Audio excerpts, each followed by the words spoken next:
O episódio de hoje é saúde dos animais. Estou na Animal Doctors aqui em Sorocaba, é uma clínica veterinária, cirurgia, banho e tosa, com o Dr. Miguel Roque. Tudo bem, doutor? Tudo bem, Jarbas, tudo jóia, A graças a gente tem Deus. uma preocupação com a saúde dos animais. Hoje é primordial isso, né? Com certeza. Eles estão, hoje em dia faz parte da família, né? Então são membros da família, filho, filha, né? O pessoal, pai e mãe de pet. E existe uma prevenção que todo mundo tem que ter?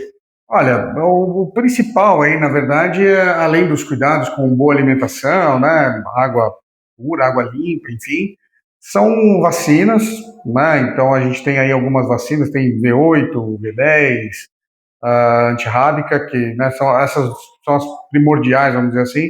Mas se você quiser fazer algo mais para eles, você tem vacina de gripe, né, que é uma vacina que ela vai proteger o paciente da bordetela e um tipo de influenza que atinge os animais e que também podem atingir os seres humanos. Então, são os zoonoses, né? Então, isso é importantíssimo para a gente cuidar da saúde até de nós mesmos, das crianças, que têm contato íntimo com esses animaizinhos de casa. A Tá? alimentação está difícil de encontrar bons produtos, né? Ou não? Olha, infelizmente hoje em dia é preço, né? Então, boas rações, super premium, high premium, são todas com valores exorbitantes, né? Mas são o que tem de melhor hoje em dia ainda. E aí tem uma vertente também hoje em dia na veterinária do alimento preparado, né? Do alimento que não é industrializado, né? Então, que aí é o ideal procurar um nutrólogo, né? Um nutrólogo veterinário que vai formular uma alimentação natural que você pode fazer na sua casa ou comprar até do nutrólogo, que às vezes ele produz isso em casa, né?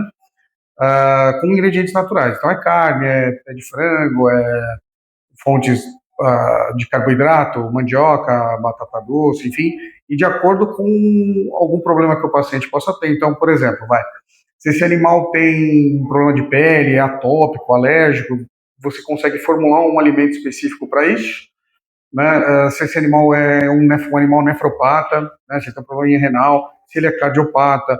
Então, para cada tipo de situação, para cada problema, você consegue, com o auxílio de um nutrólogo veterinário, né? Você consegue aí formular uma alimentação adequada, fugir um pouco do alimento industrializado, tá? E é Entendi. excelente, fica muito legal o tratamento assim. O que eu vejo muito, doutor, é sempre querer ter um animal. Mas espera aí, determinado tamanho de cachorro não vai caber no apartamento.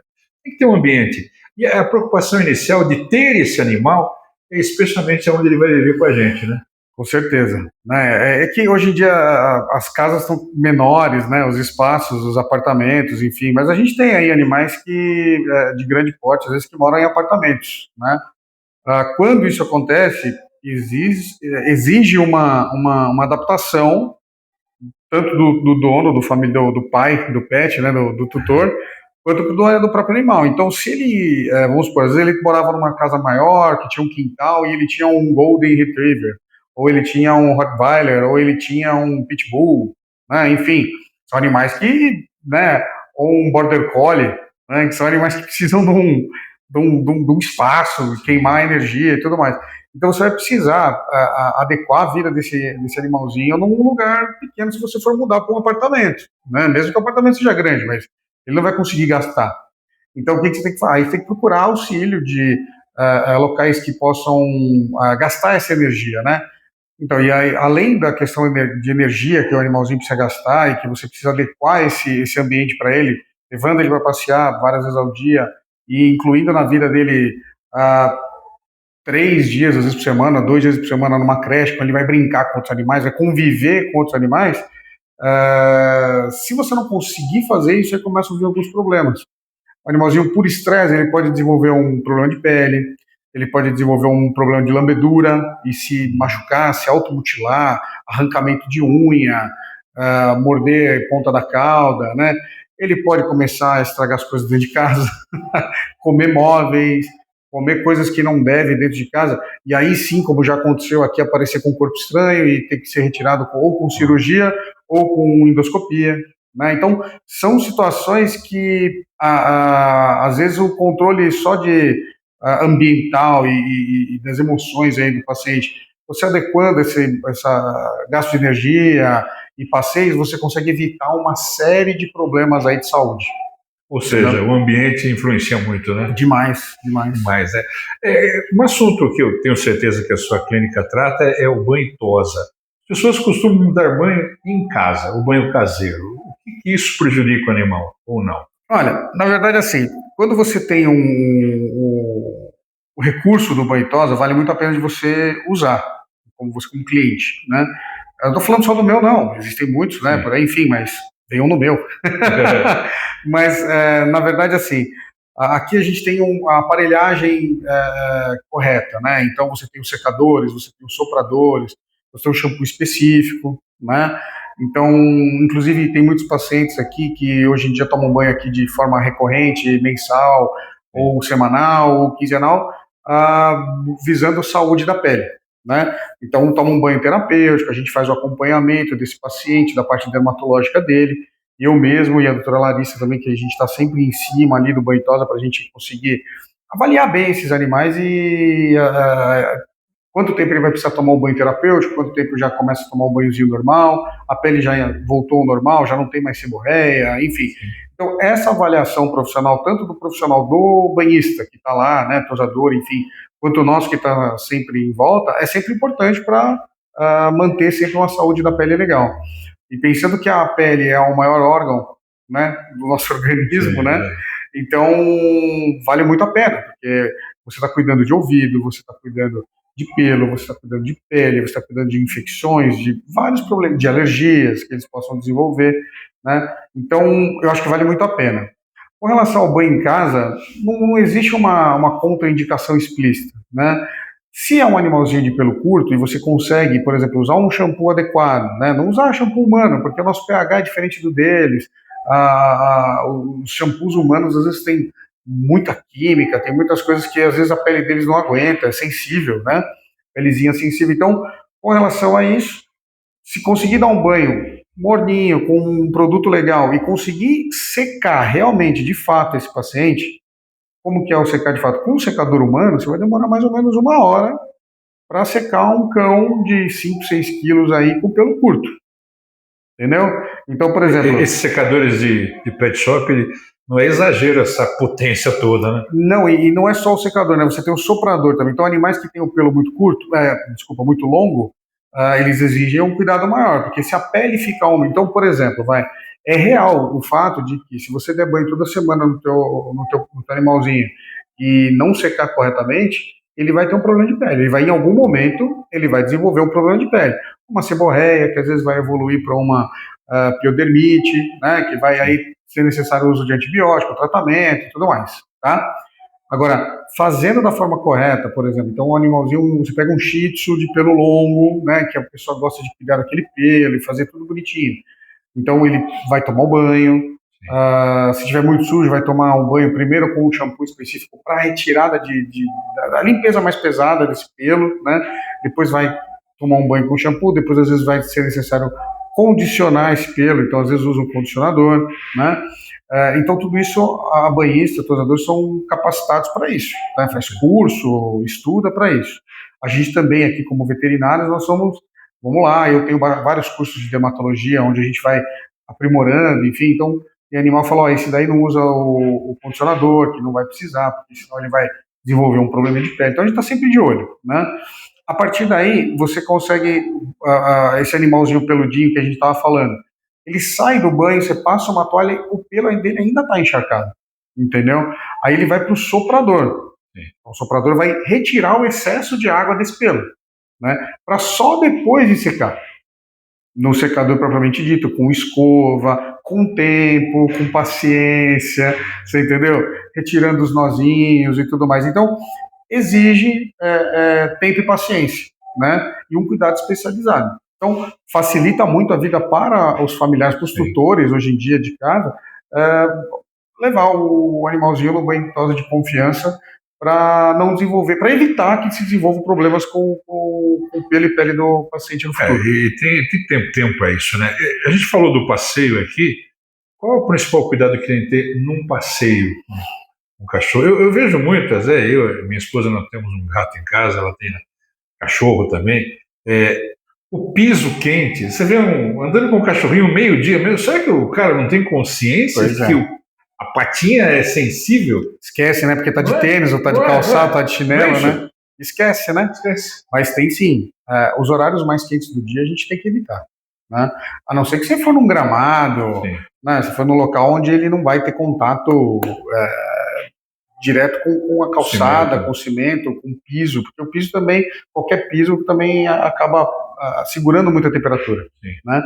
Então, isso eu sempre falo assim, ó, das 11 da manhã para frente até umas 4 horas da tarde, evitar 5 horas. Em Sorocaba, então, até umas 6 horas. Nossa, muito bem. Porque a gente tem uma incidência solar muito grande, né? Então, evitar, né? Porque as patinhas deles são finas, principalmente dos pequenos, dos animaizinhos de pequeno porte, né?